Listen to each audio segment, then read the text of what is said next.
여러분 혹시 기억나세요? 지난 1월에 한겨울에 낮 기온이요 23.6도까지 올랐고요. 올여름에는 47일이라는 역대 최장 기간의 장마가 이어지기도 했습니다. 그리고 태풍도 이어지고 또 최근에는 봄의 대표적인 벚꽃이 가을에 활짝 폈다는 소식까지도 들려왔죠. 그래요. 이 모든 현상들이요, 이 기후변화로 인한 것이라고 하는데, 오늘 이 시간에 우리 일상은 물론이고요, 미래에까지 큰 영향을 주게 될 기후변화에 대해서 자세히 좀 알아보는 시간 마련해봤습니다, 여러분.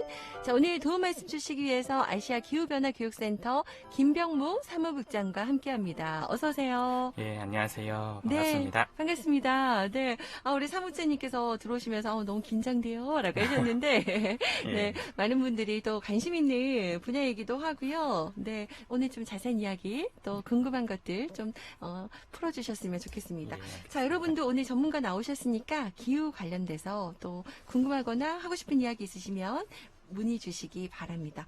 그래요. 요즘에 다들 진짜 아까 우리 이경아 기획자님도 이제는 기후변화가 아니라 기후위기예요 라고 말씀까지 하셨던데 우리가 좀 경각심을 가질 필요가 있는 시기에 살고 있어요. 우선 이 제주에 아시아 기후변화 교육센터라는 곳이 있는지 처음 하시는 분도 계실 것 같거든요. 네, 네. 어떤 곳인지 이 기관도 좀 소개 한번 해주시죠. 예, 네, 알겠습니다.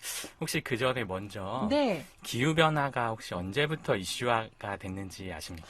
기후변화 조금씩 이야기 나오긴 했지만 본격적인 건 요즘에 코로나19로 더 많이 이슈된 것 같긴 해요. 예, 예. 네, 아마 우리나라뿐만이 아니라 전 세계적으로 좀 비슷하긴 했는데요. 네. 가장 이슈가 된 거는 2007년도부터였습니다. 오래됐네요. 예. 네. 그때 노벨 평화상이 IPCC라고 하는 기후변화 관련 아, 연구협의체가 받았고요. 네, 공동으로 미국의 부통령을 지냈던 엘고어라는 그 사람이 받았는데, 네. 엘고어는 기후변화 관련 이제 뭐 다큐멘터리를 좀 만들어가지고 한 아, 사람인데, 그 세계적으로 그 이슈가 되면서 우리나라에서도 네. 이제 기후변화에 대한 게 시작이 되었고요. 네, 네.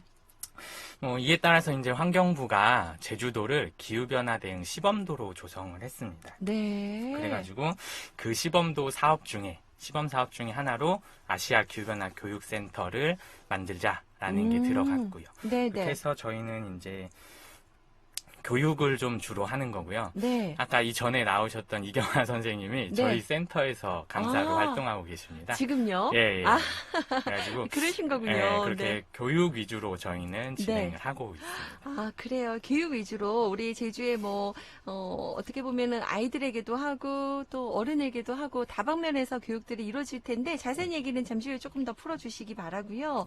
요즘에 진짜 뭐 2007년부터 꽤 오래된 얘기이긴 한데 요즘에 이제 코로나19로 우리 상황이 이렇게 되다 보니까 더 이슈가 되고 관심을 부쩍 또 사실 또 많이 갖게 되셨고 또 우리 생활 곳곳에서 기후가 변화로 인해서 위기가 오고 있고 또 우리 생태계에 많은 파괴가 이루어지고 있고 그런 것들을 눈으로도 우리가 확인하고 있잖아요. 와, 너무 좀 걱정되는 부분이 많거든요. 근데 우리가 어떻게 해야 되나, 어떤 걸 알아야 되나, 뭐 이런 것들도 잘 모르겠고. 그래서 오늘 이 시간 나우지 주셔서 좀 준비했습니다, 여러분. 좀 관심 가져주시기 바라고요. 자, 그러면 지금 우리가 피부로 느끼고 있는 이런 상황을 대략으로 우리가 알고 있지만 어떻게 지금 요즘의 상황을 좀 정의할 수 있는지 또 그리고 기후변에 대해서 좀 얘기해 주시면 좋을 것 같아요. 네, 좀 설명 좀 해주세요. 예. 네, 기후변화라는 게 지금 너무 많이 듣고는 있죠, 저희가. 네, 네, 지구온난화, 기후변화 이런 말 많이 맞아요. 듣고는 있는데, 네, 좀 정의를 좀 잘 알아도 좋을 것 같다는 생각에서, 그렇네요. 네, 기후변화를 올바르게 이해하기 위해서는 먼저 날씨와 기후의 관계나 차이 등을 좀 알아야 한다고 생각이 듭니다. 날씨와 기후의 예, 차이. 예. 네, 날씨는 우리가 흔히 생각하게 뭐 일기예보 하듯이 하루 이틀, 길면 일주일 정도 그런 어, 짧은 기간의 기상 변화라고 생각하시면 되고요. 네, 기후라는 거는 이러한 날씨를 약 30년 정도라고 하는데 그 정도로 이제 누적한 평균치라고 보시면 됩니다. 아, 우리나라는 여름은 굉장히 덥고 겨울은 추운 그런 기후를 가지고 있는데 그래서 우리나라는 온대기후라고 부르죠. 네, 네. 예.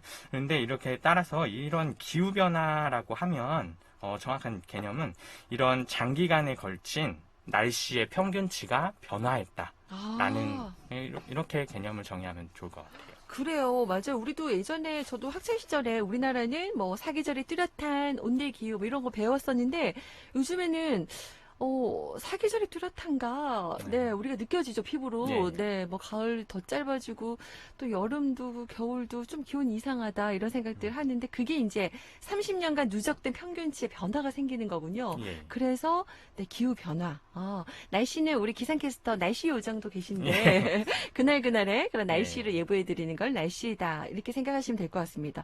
날씨와 기후의 관계도 이렇게 차이가 있다는 거, 이번 기회에 여러분 알아두시면 좋을 것 같고요. 그러면 이렇게 기후가 변화됐다는 건 이 아픈 지구가 시그널을 보내고 있는 거다 이런 얘기도 하더라고요. 그리고 지구를 아프게 한 건 사실 또 우리 인간이고, 네, 정말 불편한 진실이네요. 네. 자, 그럼 어떤 점들이 이 기후 변화, 기후 위기를 가져왔는지 한번 좀 우리가 알아볼까요? 예. 네. 네, 제가 준비하기도 했었는데 앞에서도 계속 네. 말씀을 했었잖아요. 네. 지금은 기후 변화가 아니라 네. 기후 위기라고 해야 된다라고 네, 네. 말을 합니다. 네. 그게 아마 작년 재작년부터 좀 등장하기 시작한 용어인데요. 네. 기후 변화라는 게 너무 가치 중립적이다라는 거죠. 단순하게 그렇죠. 네. 기후가 변화했다라는 게 끝이 아닌데 네. 너무 그렇게만 생각할 수가 있기 때문에 우리가 좀 거기 위기라는 거를 좀 해가지고 우리가 문제를 인식하고 그 위기에 좀 대응해 가자라는 네. 의미에서 좀 그렇게들 부르고 있고요. 그리고 그리고 기후변화는 과거부터 이미 좀 있었습니다. 네. 예, 뭐 우리 흔히 뭐 지구의 역사를 볼 때 빙하기도 뭐 있었고 간빙기라고 하는 시기도 있었고 네. 했는데 지금의 기후변화라는 거는 산업혁명 이후에 인간이 엄청난 발전을 이루면서 인위적으로 만들어진 기후변화다라고 하는 거죠. 네. 그래가지고 아까 이경원 선생님도 말씀하셨는데 탄소 발자국이라는 말씀을 하시더라고요. 네네. 우리가 일상생활에서 하는 행동 하나하나가 다 탄소를 만들어낸다라는 거에서 이제 발자국이라는 말을 써가지고 탄소 발자국이라고 하거든요. 네. 근데 이게 인간 때문에 이렇게 많이 생겨났다라는 것 중에 하나가 코로나 때문에 더욱 좀 부각되고 있는 것 같아요. 네. 코로나 이후에 좀 뉴스나 뭐 그런 보고서 같은 거에서도 나오는 게 뭐냐면 뭐 이탈리아의 그 베니스강 운하에 물고기가 좀 보이고 네. 뭐 돌고래가 돌아왔다라든지 뭐 인도 뉴델리가 뭐 통제령을 내리다 보니까 공장이 멈추고 하다 보니까 맑은 하늘을 볼 수 있고 네. 뭐 인도 북부에선 히말라야 산맥이 원래 안 보였었는데 지금은 전경을 볼 수 있다 등등 해가지고 많은 기사가 나오고 있는데 그렇게 봤을 때 인간이 활동을 멈추면 자연이 이렇게 또 좀 좋아질 수도 있겠구나라는 네. 걸 좀 간접적으로 느끼는데 참 안타까운 것 같습니다. 그렇네요. 맞아요. 진짜 그 탄소 발자국 얘기하셨는데 우리 제주가 또 탄소 없는 섬, 예, 네, 맞습니다. 카본 프리 아일랜드 이렇게 지향하기도 하잖아요. 우리가 행동하면 지금 이렇게 우리가 행동하는 것만으로도 탄소가 막 발생하는 건데 예. 요즘 코로나19로 우리가 움직임이 많이 줄어들고 하다 보니까 또 아이러니하게 자연이 또 회복되고 있다 이런 얘기. 어떻게 보면 요즘같이 힘든 시기에 조금 그런 좋은 소식이라도 있어서 네. 위안을 받는 것 같습니다. 네, 진짜 이 기후로 인해서 이제 기후 변화라고 하지 말고 기후 위기라고 해야 우리가 조금 더 문제의식을 느끼고 어떻게 좀 실천할 것들도 생각할 수 있을 것 같아요. 그러면 우리도 많이 알잖아요. 세계적으로 지금 기후 변화들 위기 현상들이 막 일어나고 있잖아요. 네. 어떤 것들이 있는지 조금 한번 짚어볼까요? 심각성에 대해서 좀 우리가 알면 좋을 것 같네요. 네. 네. 제가 방금 뉴스 얘기도 하긴 했었는데 이미 뉴스에서 아주 많이 확인을 할 수 있지 않을까라는 생각을 해봅니다. 네. 뭐 빙하가 녹는다라는 것도 많이 나오고 있고 네. 뭐 미국의 뭐 산불 작년에 호주에 산불이 났긴 했었는데 뭐 그리고 폭염이라든지 한파 그리고 또 얼마 전에는 미국에서 이제 그 뭐였죠? 전날에 26도인가 했는데 그 네. 다음날 바로 눈이 내렸다. 뭐 이런 기사도 급격한 좀, 기온차 뭐 이런 거요. 봤었고요. 네. 2015년인지 16년인지 제가 정확한 날짜는 기억이 안 나는데 네. 이집트에 눈이 내렸다라고 하는 이집트에 네, 눈이 이집트에 내렸다. 눈이 내렸다라고 하는 기사도 기억이 납니다. 피라미드에 눈이 쌓인 아. 네, 그런 것 좀 제가 인상 깊게 봤었고요. 네. 근데 그 중에서도 심각하다라고 하는 거는 제가 볼 때는 빙하이지 않을까 생각합니다. 빙하가 녹고 있죠. 네. 네. 네, 남극과 북극에 있는 빙하가 녹는다라는 게 지구 시스템 자체를 좀 변화가 오고 있어가지고 더 심각한 게 아닐까라는 생각이 해봅니다. 네. 뭐냐면은 빙하가 녹을다라고 했을 때 가장 쉽게 생각할 수 있는 게 해수면 상승이거든요. 해수면 상승. 네. 얼음이 녹아버리니까 물이 올라가는 건 당연하니까. 네. 해수면 상승이 있고 또 하나는 이제 빙하는 하얀색이잖아요. 네. 그러다 보니까 태양 에너지가 왔을 때 그걸 반사시켜 주는 역할도 하는데 그렇네요. 바닷물은 좀 더 어둡다 보니까 맞아요. 그 태양 에너지를 흡수해가지고 좀 더 뜨거워지는 역할을 만들기도 하고요. 네. 그리고 이제 시베리아에 보면은 영구 동토층이라고 있는데 네네네. 과학자들에 따르면은 거기에 엄청나게 많은 메탄가스가 묻혀 있다고 합니다. 네. 메탄가스는 이산화탄소만큼 위험한 그런 이제 온실가스 중에 하나인데 그게 이제 많이 묻혀 있는데 다 녹아버리니까 그게 이제 공기 중으로 날아가게 되면은 더 많은 이제 그런 문제들이 발생하지 않겠냐라고 말을 하고 있는 거죠. 인간에게 치명적일 수 있는 거죠. 그리고 예. 저 어느 다큐멘터리를 보니까 그 시베리 영구 동토층에 뭐가 얼려 있을지 모르는데 네. 그게 녹으면서 각종 바이러스며 뭐며 나오게 됐을 때 네. 그건 진짜 이 코로나19와는 상상할 수 없는 음. 인간에게 급격한 재앙 예. 된다 이런 얘기를 하더라고요. 그런 걸 보면서 너무 위기가 왔구나. 네. 생활 속에서 작은 실천이지만 나도 좀 노력해야겠다. 이런 생각이 좀 들어요. 그, 세계 기상기구 사무총장님 이런 얘기 했더라고요. 우리가 기후변화 관련해서 마지막으로 대체할 수 있는 그런 세대가 될 수 있다. 지금 우리가 잡지 못하면 우리 후손은 없다. 이런 네. 얘기까지 하는 걸 제가 보면서 우리의 지금 노력이 중요한 것 같아요, 여러분. 우리 가까운 제주에서도 앞서 제가 얘기했지만 가을 벚꽃이 피고요. 신비하다 생각하면 안 되는 거죠. 뭔가 이렇게 네. 위기인가요? 신호인가요? 어떤 네. 일들이 일어나고 있죠, 우리 주변에서는? 네, 그렇죠. 제주 같은 경우, 그 대표적으로 식물들 같은 경우는 네. 주변 온도나 습도나 그런 거에 따라서 반응을 해가지고 꽃을 피고 이렇게 하는 건데, 네네. 이게 지금 정상적이지 않고 자꾸 이상하게 뭐 발화를 하고 이렇게 한다라고 하면은 네. 네, 심각한 문제가 되기도 하는데요. 네. 아까 제가 말씀드렸던 현상 중에 해수면 상승을 말씀드렸는데요. 네. 제주도에 좀 대표적인 곳이 있죠. 네. 용머리 해안이 네. 있습니다. 제가 용머리 해안 얘기하니까 제주시에 있는 용두암들을 생각하시는 분들도 있는데 네. 서귀포시에 있는 사계에 있는 용머리 용머리 해안이고요. 해안. 네. 용머리 해안이 왜 그렇게 중요하게 얘기를 하냐면 거기는 탐방로하고 해수면이 비슷합니다. 네, 그래가지고 탐방로를 걸어가서 그 해안 절경을 보는 곳인데 네네. 요즘에는 만조가 되거나 할 경우에는 탐방로가 물에 잠겨서 볼 수 없다라고 하는 거고요. 해수면 상승돼서요. 과거에 거기에 사시는 분들 사계리 주민들의 말을 좀 들어보면은 네. 과거에 본인들 어렸을 때는 그런 거에 구애받지 않고 아무 때나 갈 수 있었다라고들 말씀을 하시는 거죠. 근데 이게 그냥 구전으로만이 아니라 그 한국해양조사원에서 발표한 자료를 봐도 수치상으로도 제주도는 좀 많이 상승을 한 걸 볼 수가 있습니다. 해수면 상승으로 인해서 사실 우리 바다 어장, 우리 어부님들 힘들어 하시는 얘기들도 많이 나오고 하는데, 이제 진짜 옛 이야기가 될 수 있겠네요. 용머리 해안 우리가 탐방한다는 거. 예. 네. 그리고 그 한라산에 우리 구상나무도, 예. 사라진다. 예, 네. 구상나무도 약간 한대성 식물이라고 하는데요. 네. 구상나무가 한 1,500고지 근처에 좀 많이 분포되어 있다고 합니다. 네. 근데 이게 한대성 식물이다 보니까 온난화가 되다 보니까 이제 스트레스를 받아가지고 자연 그렇죠. 고사하는 게 좀 많고요. 네. 그리고 뭐 이제 강력한 태풍이 불거나 폭설이 내리거나 좀 바람이 세게 불거나 하면은 좀 민감해가지고 부러지거나 했을 때 부러져가지고도 크는 게 아니라 부러지면 고사하고 좀 약간 그런 경우가 많다고 합니다. 그래가지고 그러네요. 네. 구상나무가 지금 점점 쫓겨서 올라가고 있는 네. 상황인데 그게 어디까지고 갈 수는 없는 거고요. 네. 난대할대 산림연구소라는 곳에서 네, 이제 네. 국립 산림과학원인데 산하에 있는 연구소인데 거기에서 발간했던 책을 봐도 정말 너무 심각하다라는 거죠.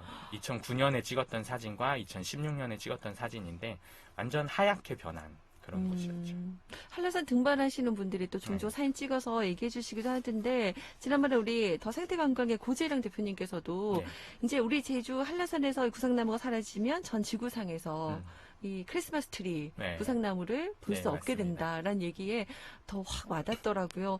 그리고 뭐 식물종이나 동물들도 이렇게 우리 제주에서 살고 있는 것들이 변화되고 있죠. 예. 실제로 요즘에. 예. 네. 아주 평소에 우리가 볼 수 없는 그런 어종들 같은 경우에도 좀 증가를 하고 있고요. 네. 제가 얼마 전에 봤던 거에도 파란고리 문어인가? 뭐 그게 독성이 굉장히 강한 건데 그게 우리나라에서 점점 발견되고 있다라고 하면서 제주에서도 좀 많이 발견되고 있고요. 그래요. 해파리 같은 경우에도 제주에서 볼 수 없었던 해파리들이 좀 증가하고 맞아요. 있다라고 좀 네. 얘기를 하고 그래요. 있는 그런 피해들도 많이 나타나고 있습니다. 예. 그러면 이제 이런 현상들이 계속 나타난다면 우리가 좀 제주가 앞으로 어떻게 될까? 좀 약간 뭐 예측한 결과나 이야기들이 있으면 좀 알려주시죠. 네. 예. 그런 결과 예측 같은 기후변화 관련 뭐 분석이나 예측 같은 거는 기상청이 좀 굉장히 잘 하겠죠. 네, 기상청에서 이제 2017년도에 네. 신기후 체제 대비 이제 제주특별자치도 기후변화 전망 보고서라는 거를 좀 발간을 했었는데요. 네. 거기에 따르면은 이제 2000년대 전반기, 그러니까 2020년에서 2040년 사이에 네. 제주도는 아열대화 될 거다라고 예측을 좀 했고요. 아, 이제 그거에서도 보면은 IPCC라고 제가 아까 노벨상 받은 그 기관을 말씀드렸는데 거기에서 발간된 보고서에 따르면은 뭐 여러 가지 시나리오를 가지고 예측을 합니다. 그 중에 이제 100년이 되면은 뭐 해수면이 약 한 1m 정도, 1m 네. 전후로 상승할 수가 있다라고도 예측을 하기도 하고. 실제로 이제 그런 예측들이 나오고 있습니다. 네. 그러면은 우리가 그 기후변화를 또 기후위기를 막기 위해서 우리 개인, 그리고 우리 공동체가 함께 좀 할 수 있는 것들, 쉽게 뭐 할 수 있는 것들이 있으면 좀 알려주세요. 네. 예, 쉽게 할 수 있는 일을 이미 제가 생각할 때 이미 우린 다 알고 있다라는 거죠. 알고 있지만 예. 실천을 잘 예, 못하나요? 그렇죠. 네.